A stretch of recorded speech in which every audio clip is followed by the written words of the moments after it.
자, 먼저 군사령 일자리 문제부터 좀 짚어보죠. 박정환 전 의원. 네.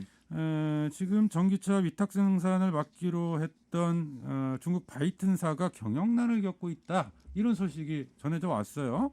지금 어떤 상황이에요? 네, 원래 그 명신이 그 지역형 일자리, 군산형 일자리를 신청할 때 중국 바이튼 그 자동차 회사에서 부품을 가져와 가지고 군산 공장서 조립을 해서 이렇게 한국 제품으로 판매한다는 그런 계획이었는데 네. 지금 바이튼 회사가 공장 준공을 앞두고 경영난으로 현재 전기요금도 못 내고 네. 직원들 임금도 못 주는 상황이라 바이튼하고 명신하고 지역형 일자리를 같이 하기는 굉장히 좀 어려운 상황으로 보고 있어요. 지금 지역형 일자리 같은 경우는 정부에서 지속 가능성이 있어야 네. 1,000억 정도 지원을 해주고 그러는데 바이튼하고 같이 손을 잡아서 한다는 건 사실상 지속적으로 불가능하다? 그 지금 그런 상황이기 때문에 네. 명신사는 지금 새로운 돌파구를 지금 찾아야 되는 상황입니다. 그러니까 바이튼사의 경영난이 일시적인 것이 아니고, 네. 네, 그러니까 이게 지금 앞으로 바이튼사의 생존 여부 자체를 확신하기가 어려운 상황이다. 이렇게 봐야 되는 거예요? 네, 그렇죠. 지금 바이톤사가 기존의 전기차를 생산하던 회사가 아니라 네. 바이톤 역시도 중국에서 이번에 새로 시작을 하고는 전기차 회사였기 때문에요. 네. 시작 단계에서 지금 발목이 잡힌 상황이라. 사실 이제 이런 소식이 알려지면서 걱정들이 많아지니까 명신에서 이야기하기로는 이게 일정만 조금 늦춰질 뿐이다. 이렇게 좀 해명을 했었는데 말씀 들어보면 그게 아닌 모양이네요. 네, 지금 제가 들은 바로는 네. 바이톤사는 일단 지역형 일자리에서 네. 같이 갈 수 없는 상황이기 갈 수 때문에요. 없는 상황이다. 명신사는 지금 다른 대안을 지금 찾아야 된다고 생각합니다. 네. 아니 그래서 명신에서 그 원래는 이제 이맘때 설비도 좀 맞췄어야 되고 뭐 시험 생산에 좀 들어가야 되는 그런 단계인 거잖아요. 네, 네. 그리고 이제 내년 3, 4월쯤 원래 본격적인 생산 네, 이렇게 하는 것이 당초 계획이었는데 지금 차질이 빚어지면서 자구책이라는 걸 새로 내놨어요. 네. 일단 그 자구책이라는 대책의 내용이 뭡니까? 글쎄요, 저도 지금 알아봤는데 네. 자구책이라고 해서 확실히 어디 회사하고 얘기가 되거나 준비를 하는 그 단계는 지금 아닌 것 같아요. 다만 이제사 자구책을 찾으려고 전라북도나 명신이나 지금 노력하는 단계인데 이게 명신이 처음 군산 올 때부터 조금 이해 못하는 부분들이 있었거든요. 명신은 현대자동차에 1차 밴드 80% 납품하는 회사입니다. 그런데 네. 그런 명신이 군산에서 전기차를 만들어서 현대자동차하고 경쟁을 한다는 것 자체도 네.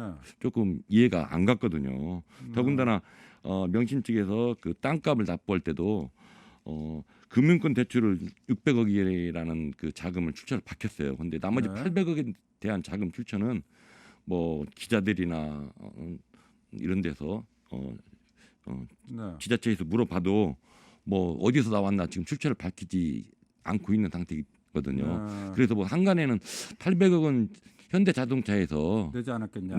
내지 네. 않았겠냐 그런 지금 소문들도 많이 돌고 있습니다. 그러니까 핵심은 그거잖아요. 네. 현대자동차의 협력 업체. 네. 사실 이제 부품 조달을 거의 전적으로 네. 이제 책임지던 그런 협력 업체였었고 그런 상황에서 또 자금 조달도 현대자동차가 사실상 네. 뒤 있지 않느냐 이런 이야기가 나올 정도라면 과연 현대자동차가 경쟁할 수 있는 시장에서 경쟁할 수 있는 그런 구도가 되겠느냐?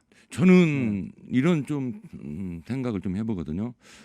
현대자동차가 어떻게 보면 전기차 시장이나 다른 경쟁 업체가 들어오는 거를 네. 불편해서 미리 좀 이렇게 알박기를 하지 않았나 하는 그런 의구심도 드는 상황입니다. 네. 예, 왜 그러냐면 중국 바이튼 그 전기자동차 회사는 이제 그 전기차를 처음 지금 만들려고 하는 회사이기 때문에 네. 현대 입장에서 보면 경쟁력이 충분히 있다고 생각을 하는데 네. 그래서 미국 테슬라 같은 회사가 예를 들어서 GM 부지에 들어온다면 현대자동차에서는 굉장히 좀 어려운 상황이거든요. 네. 더군다나 현대자동차가 대한민국의 차량을 거의 현대 기아가 납품을 하면서 현대 입장에서는 경쟁자가 들어오는 거를 사전에 막으려고 네. 이렇게 명신을 앞세우지 않았나는 그런 얘기들도 있고 그런 아. 동물도 있는데 정말 이런 것들이 현실이 된다면 군산 시민들은 한마디로 뭐 대기업이나 네. 그런 데 좀 농락당하지 않았나 그런 좀 염려도 해봅니다. 아니 박재만 전 의원 말씀이 사실이라면 이건 뭐 거의 하나의 큰 사기극 정도로 아니, 생각할 수밖에 없을 것 같은데요. 누구나 다 그런 네. 합리적인 의심은 할 수 있는 거죠. 지금의 상황에서. 네.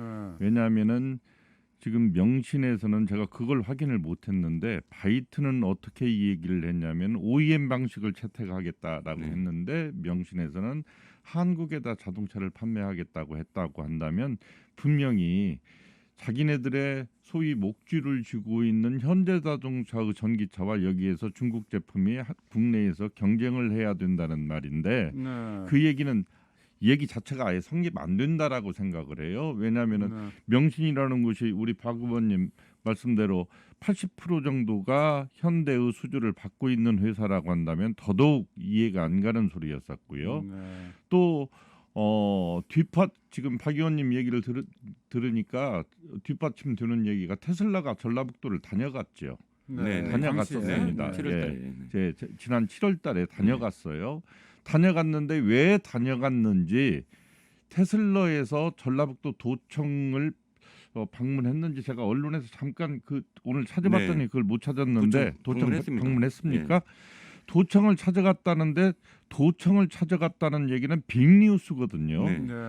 근데 그런 세부적인 내용들은 다 입을 다물고 있어요. 그렇다고 한다면 지금 테슬라에서 아시아 지역에 선제적으로 지금 자기의 그 전진 기지를 만들려고 하는 것이 공공연하게 한국, 중국, 일본으로 알고 있는데 네. 일본에서는 테슬라가 전혀 인기가 없다고 한답니다. 네.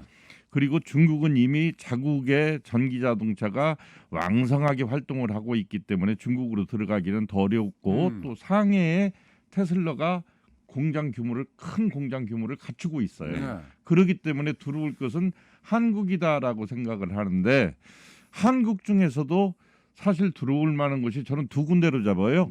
쌍용 자동차와 지금 이 군산에 있는 네. 그 GM으로 잡는데 쌍용 자동차는 들어가고 싶어도 저기는 못 들어갑니다. 노조 때문에. 예. 근데 그렇다고 한다면은 지금 우리 박 의원님 말씀하신 대로 군산으로 들어온다고 해도 못 들어올 형편이 돼버린 거예요. 네. 그러면 이 문제는 상당히 저는 중요한 문제다라고 생각을 하고 저는 딱 한 가지를 네. 전제를 하겠습니다. 왜 명신이 그 땅을 구입했나요? 그것도 아주 그걸 우리가 짚고 넘어가야죠. 그건 군산형 일자리라고 하는 전제가 있었기 때문에 가능한 것이고 네.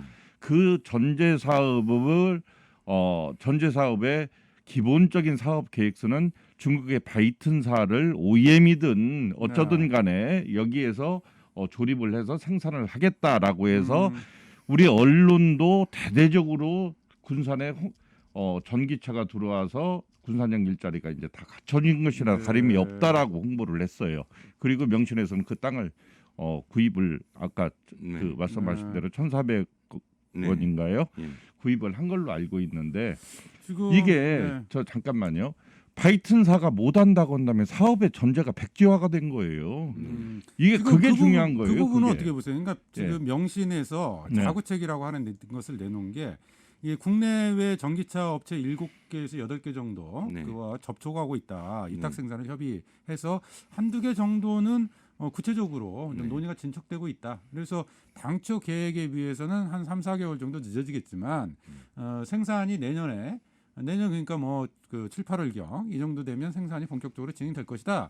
이렇게 명신에서 입장을 내놨거든요. 네. 그럼 그것도 믿을 수 없다? 이런 건가요? 네, 지금 명신 입장에서는 어떻게 해서든 한 1천억의 정도 공적 자금을 지원을 받고 싶어하는 입장이죠. 네, 그래서- 군산형 일자리에 네. 대한 정부의 지원. 네, 그렇죠. 통과가 되면 지속적인 일자리로 정부에서 인정을 하면 1,000억 정도가 지원이 나오거든요. 네.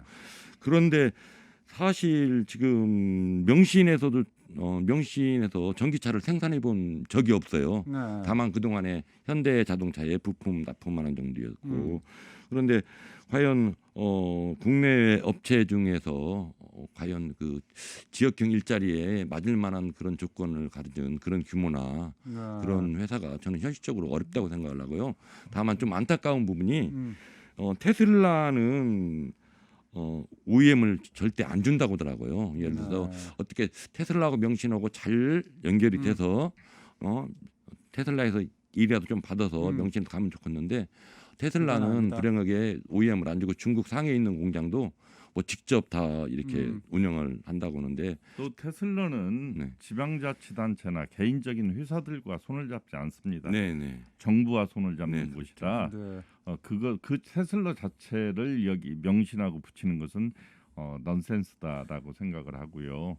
또 제가 그 강조하는 것은 이 사업 자체는 백지화가 된 거예요. 네. 왜냐하면은 뭐 7, 8개, 7, 8개의 기업과 지금 현재 논의 중이다라는 얘기. 그 7, 8개가 어디입니까? 이것은 국민들한테 공개해야 될 내용이에요. 그리고 분명히 이것을 제가 언론에서도 봤습니다만 전라북도는 문제가 없다라고 그랬어요. 예전에. 그 이제는 여기에 대해서 전라북도가 대답을 내놓아야죠. 지금도 전라북도는 뭐 큰 문제는 없다 이런 입장을 견지하고 아니, 있지요. 네. 기본적으로 바이튼사의 전기차를 생산하겠다라고 국민적 약속을 한 거예요. 이건 정부와 약속을 한 것도 기지만 정부와 약속을 해서 정부에서 군산형 일자리라는 거대한 사업을 전라북도에 떨어뜨려 준 겁니다. 근데 이것이 이 사업의 전제가 무너졌다고 한다는 것은 이 사업이 백지화가 됐다는 것인데 아니 한 회사의 계획에 따라서 정부가 움직이는 대한민국입니까? 알겠습니다. 그건 아니라고 지금 생각해요. 현재 예. 정부에서 공적 자금이 투입되거나 분산형 일자리로 지금 지정이 안 된 거잖아요. 네네 안 된 거죠. 그러니까 앞으로 지정이 될 것을 돼야, 추진하고 네. 있는 거고 네. 자금이 투입되거나 뭐 이런 건 없는 거죠. 네, 현재로서는. 그렇죠. 다만 그 땅을 살 때 좀 저렴한 가격에 저렴한 가격에 네. 구입을 했고 네. 지금 두 분 말씀 들어보니까 이게 이제 큰 틀에서 뭐 일종의 음모론이라고도 이야기를 할 수 있을지 모르겠습니다만 현대자동차가 네. 이 경쟁사를 사전에 좀 제어하기 위해서 방어할 목적으로 명신을 앞세워서 군산 땅에 알박기를 한 게 아니냐. 네. 그래서 테슬라라고 하는 세계적인 자동차 굴지 자동차 회사 같은 경우에도 한국 군산에 들어올 그 여부를 좀 타진하다가 여기에 네. 막혀서 되돌아간 게 아니냐. 지금 두 분 말씀은 그러세요. 네. 네. 저는 그 군단 신문으로서 지금 안타까운 아니 점이 그런 합리적인 의심을 네, 할 수 그렇죠. 있다는 거죠. 네, 지금의 네, 상황에서는. 지금 알겠습니다. 예. 알겠습니다. 좀 아쉬운 부분이 있다면요. 지금 일본 인구가 1억 5천인데 네. 1년에 한 900대 정도밖에 테슬라가 안 팔린대요. 네. 근데 한국에서는 뭐 7,000대 이상 정도 팔리고 지금 주문해도 한 6개월 정도 걸리기 때문에 네. 테슬라에서 물론 중국 상해에 지금 공장을 가동을 했지만 아시아 시장에서 일본이나 한국에 공장이 더 필요로 하다라고 그렇게 발표를 했거든요. 네. 그래서 저는 한국으로 들어올 확률이 높은 지금 상황인데 다만 명시인이란 걸림돌 때문에 네. 지금 군산 시민 입장으로서는 좀 안타까운 생각이 지금 들고 있습니다. 자 그러면 네. 이렇게 질문을 드려볼게요. 이 시점에서 그러면 우리는 뭘 해야 되느냐? 그러니까 특히 이제 전라북도가 되겠죠. 네. 전라북도는 어떤 스탠스를 취해야 되는지, 어떻게 해야 되는지 좀 이 부분에 대해서 이야기를 좀 나눠 주신다면요. 네, 네. 그 우리 김영근 의원님이 말씀을 했는데 이 테슬라는 이런 공장이나 자치단체하고는 거래를 안 해요. 네. 중국 들어갈 때도 중국 정부하고 직접 이렇게 컨택을 해가지고 협상을 해서 뭐 몇 조 원 아주 저렴한 이자 중국 그런 지원을 받은 다음에 상해로 들어갔거든요. 그래서 저는 이 시점에서 군산시나 전라북도보다는 정부에서 좀 네. 테슬라 쪽하고 좀 긴밀히 좀 협조를 해서 네. 테슬라가 군산에 올 수 있도록 노력하는 방법이 네. 지금 가장 절실하다고 생각을 하는데. 아니 명시인이 이미 땅을 샀어요. 네, 네, 근데 네. 그런 상황에서 테슬라가 그 땅에 들어올 수는 없는 거잖아요. 아니 예를 들어서 뭐 네. 땅값을 더 주고라도 네. 더 주고라도 왜냐하면 테슬라가 새만금에 지금 새로운 땅에 공장을 짓는다는 거는 네. 뭐 한 3년 4년 걸리기 때문에요. 아니죠. 새만금은 안 됩니다. 네. 전기차는 글자 그대로 IT 자동차기 때문에 네네. 염산분이 있는 바람이랄지 그런 환경에서는 전기차 생산을 못해요. 네. 그래서 네. 현실적으로 어렵거든요. 그래서 그러니까 1차적으로는 이건 것 같아. 지금 명신의 사업 계획 또 거기에 기대어서 군산형 일자리 사업을 추진하고 있는 전라북도 또는 정부의 이런 계획이 좀 재검토돼야 된다라고 네, 그렇죠. 하는 말씀이신 것 같고 그 대안으로 테슬라에 대한 고려가 필요하다. 네. 네, 이런 말씀이신 것 같아요. 저도 김영근 마찬가지입니다. 네. 사업의 기본 전제가 다시 설정이 돼야 되는 문제고요. 명신이 자본주의 국가에서 땅을 산 문제는 이 기본 전제가 있었기 때문에 그 땅을 갖다가 우리 박지만 의원님 말씀대로 싸게 공시지가 정도에 구입할 수 있었다라고 저도 알고 있어요. 근데 네. 이 문제는 정부가 책임져야 될 문제죠. 이거는 조금 지방 정부가 되든 중앙 정부가 되든 네. 이 사업을 진행한 주체가 책임을 져야 되고 여기에 대해서도 우리 도민과 국민들에게 또 이건 네. 이거 혹시 과오가 있었다고 한다면은 분명히 밝혀야 될 문제입니다. 이건 쉽게 넘어갈 문제가 아니에요. 왜? 이건 정말 우리 군산이 어렵고 전라북도가 어려울 적에 희망을 준다라고 하고 우리 언론도 책임이 있습니다. 대대적으로 네. 홍보를 했거든요. 그런데 지금 언론에서는 뭐라고 합니까? 아무 말이 없어요. 테슬라가 왜 다녀갔는지조차도 취재를 않고 있어요. 알겠습니다. 알겠습니다. 지금 말씀하신 내용들을 좀 정리를 해보면 지금 전라북도가 현재 이 문제와 관련해서 거의 침묵으로 일관하고 있는 것은 분명히 좀 잘못된 것이다. 이 사안과 관련해서 좀 더 정확한 상황들을 좀 도민들에게 투명하게 알리고 또 대안들을 찾아가기 위한 논의 이런 것들이 지금이라도 좀 필요한 게 아닌가. 네, 재밌는 사건이 있었거든요. 올해 봄에 명신서 현재 공장을 철거하는 과정에서 예를 들어서 거기 들어가서 일한 사람들의 인건비, 네. 뭐 중장비, 네, 포크레인, 지게차 같은 것도 제대로 지금 결제가 안 된 걸로 지금 알고 있습니다. 명신에서. 네, 그렇죠. 네. 왜냐하면 명신 측에서는 하청을 줬기 때문에 우리는 모른다고 지금 그 정도의 회사가 저는 좀 일단 명신이란 회사 자체에 신뢰성도 안 가고 정말 지역 일자리 주민들과 상생할 수 있는 회사인가는 의구심도 들고 있습니다. 말씀 들을수록 이게 복마전이라는 생각을 지울 수가 없네요. 이 문제 기회가 되면 다시 한번 좀 심층적으로 다뤄보도록 하고요.